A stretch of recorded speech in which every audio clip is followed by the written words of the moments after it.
New Delhi, a toxic cloud has descended on India's capital, delaying flights and trains, causing coughs, headaches and even highway pileups, and prompting Indian officials on Wednesday to take the unprecedented step of closing 4,000 schools for nearly a week. Delhi has notoriously noxious air, but even by the standards of this city, this week's pollution has been alarming, reaching levels nearly 30 times what the World Health Organization considers safe. On Tuesday, the government decided to close primary schools, and on Wednesday the closings were extended to all public and most private schools. For those of us living here, the air pollution saps our strength. Many people feel nauseated all day, like from a never-ending case of car sickness. The air tastes smoky and irritates the throat, and in some neighborhoods, it smells like paint.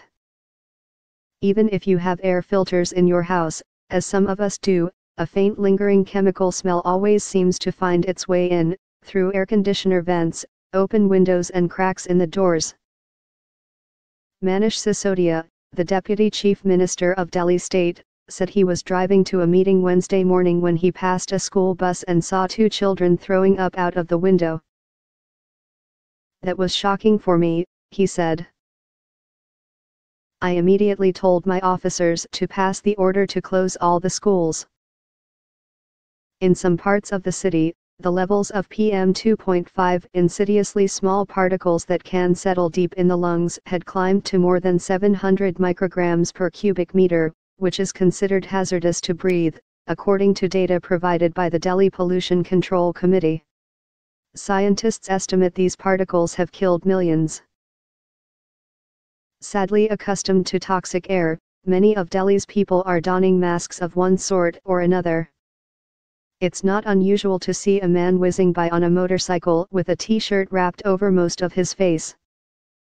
On Wednesday, we saw one young woman standing on a sidewalk clutching a clump of her long dark hair over her mouth to act as a veil. Hanging low and thick, the smog looks like a blend of white smoke and fog. It is a combination of vehicle emissions, industrial pollution and smoke from crop burning in nearby farming areas. The colder weather at this time of year packs the pollution together, making it even worse. The smog is so heavy that drivers often can't see cars slowing down in front of them, causing serious accidents and several highway pileups. The problem seems to be spinning further out of control as India's government struggles to get in front of it. The decentralized governance system here complicates things because the rural areas burning the crops fall under different jurisdictions than the urban areas suffering the smog. In a statement released on Wednesday, Mr. Sisodia said the air pollution had engulfed the city. Pollution levels will be reassessed over the weekend, he said, and a decision made about whether schools should remain closed for longer. For now, more than 4 million children are getting a long holiday.